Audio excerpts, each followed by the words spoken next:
and welcome to Valuechain News. I am Naomi Oleribe. First, the headlines.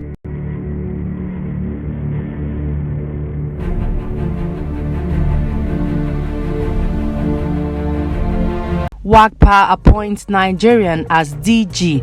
Oshibanjo launches Nigeria's energy planning tool. Federal government settles 22.7 billion naira bridging claims to petroleum transporters. And now, the news in detail. The West Africa Gas Pipeline Authority has appointed a Nigerian, Chafari Kanya, as its Director General. WAGPA is an international organization established by a treaty between Nigeria, Togo, and Ghana to regulate trans-border gas pipelines laid from offshore Nigeria to the other countries. Kanya, who was appointed the DG of the body, hails from the Hong local government area of Adamawa State. Governor Ahmadu Fintiri, in his congratulatory message to her, described the Adamawa-born female DG as a victorious path-breaking and a matter of immense pride, not just to WAGPA, but for all Adamawa and Nigerian citizens. Fintiri expressed optimism that she would make a difference, having served the organization in different capacities before her elevation to the position of the Director General, saying the organization made the right choice. He said, "I could not be prouder to congratulate the next Director General. I know Chafari will do the job with the best interest of everyone, whether or not she had their votes. I am certain that WAGPA is set for transformation and consolidation of achievements of the outgoing Director General. Her emergence is not just victory to Nigeria, but WAGPA that would experience continuity in terms of standard and decorum in administration."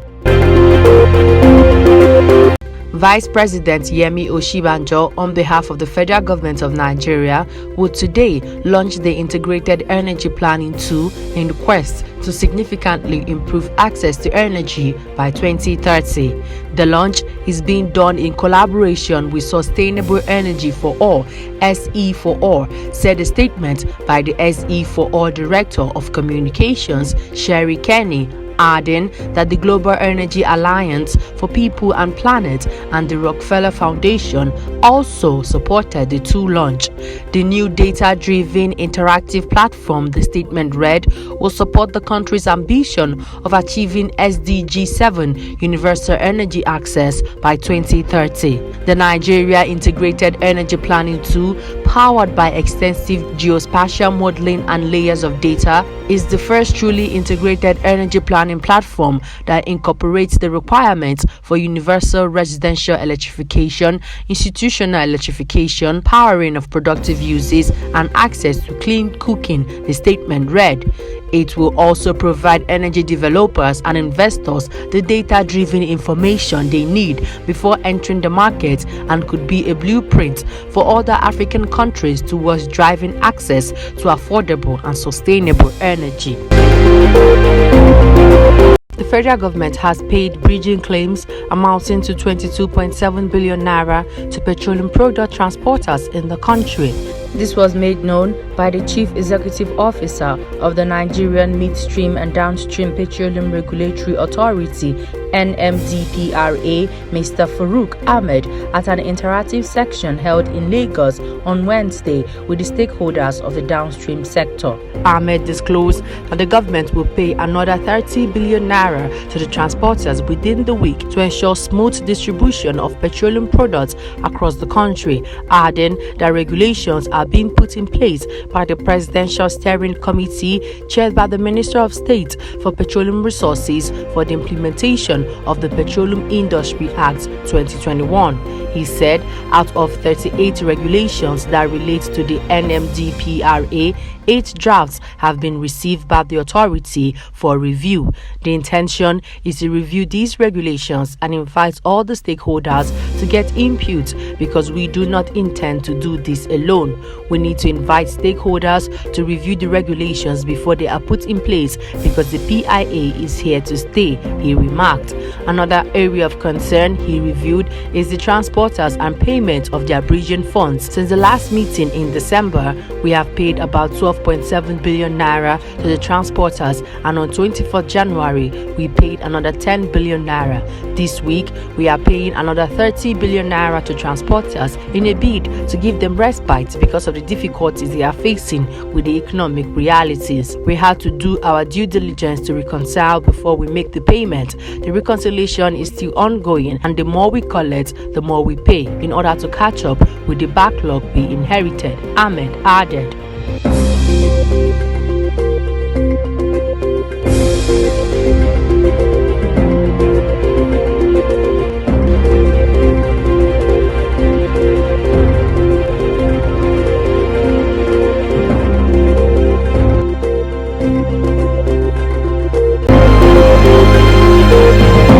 Morocco is currently seeking to import liquefied natural gas for the first time using a pipeline that previously sent Algerian supplies to Spain.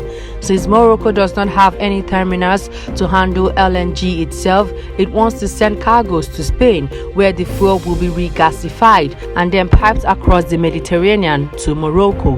Valuechain investigations can reveal prices for piped gas and LNG in Europe have soared in the past year amid a supply crunch and rising tension with Russia over Ukraine.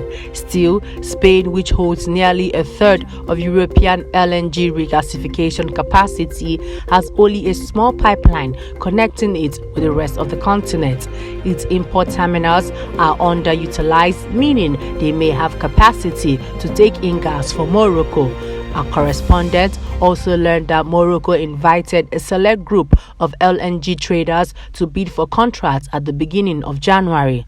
Energy Transition and Sustainable Development Minister Leila Ben Ali revealed in an interview that the Moroccan government wants to sign deals for at least 5 years. The move comes after Algeria halted gas flows through the Maghreb-Europe pipeline, which runs to Spain via Morocco amid a diplomatic spat between the two North African nations.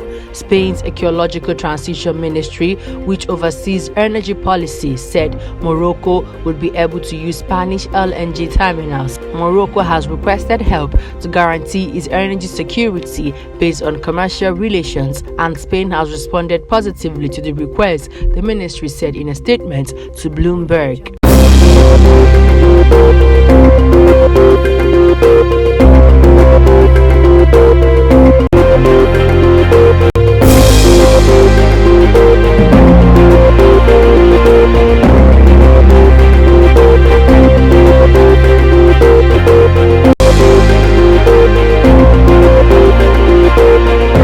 Fears of a Russian invasion of Ukraine leaves the West hunting for alternative natural gas shipments. Algeria, an energy-rich country on Europe's doorstep, seems to be an obvious port of call. Algeria, a major supplier to Italy and Spain and the biggest source of European Union imports after Russia and Norway, could provide at least some of the relief the US and others need. The move would top up the North African nation's depleted coffers and give it diplomatic clout in Europe. It could also upset Algeria's growing ties with Russia, which has repeatedly denied planning to invade Ukraine. It's not clear how much the OPEC member, where energy exports have stalled due to lack of investment and fast-growing domestic demand, can actually spare.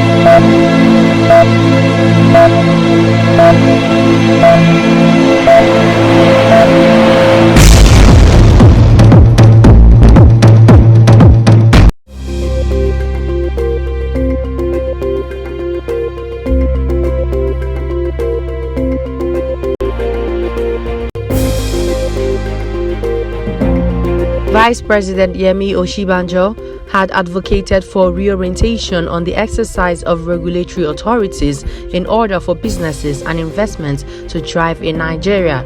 Oshibanjo made the call following a report of an ad hoc committee of the Presidential Enabling Business Environment Council (PEBC) on agro-export and the presentation of a national action plan at the presidential villa. Oshibanjo, who presided over the first PEBC meeting, said there was a problem if people who want to export cannot export due to what seems like too many regulations. According to him, there are too many regulatory requirements, too many regulations kill output. We have to take a second look at how we regulate. Over-regulation is killing businesses, it kills investments. An agri-exporter can't export perishable produce after months.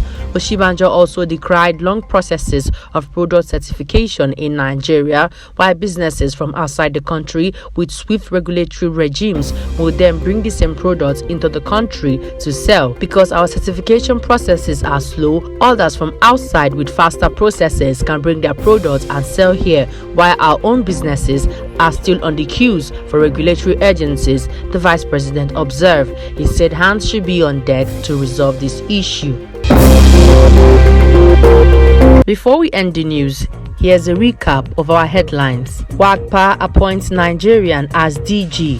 Oshibanjo launches Nigeria's energy planning tool. Federal government settles 22.7 billion naira bridging claims to petroleum transporters. And that's the news. I am Naomi Oleribe. Good evening.